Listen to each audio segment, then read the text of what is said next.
Today we're opening this can that might explode. So let's hope it does.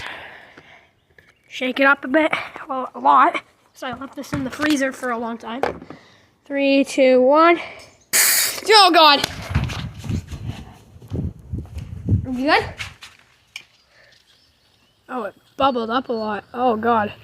It's like a float now. It's like a float. Oh.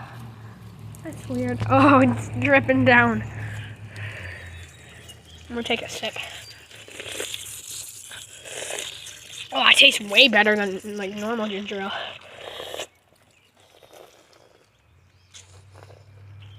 Oh no, it's just like way better and sweeter.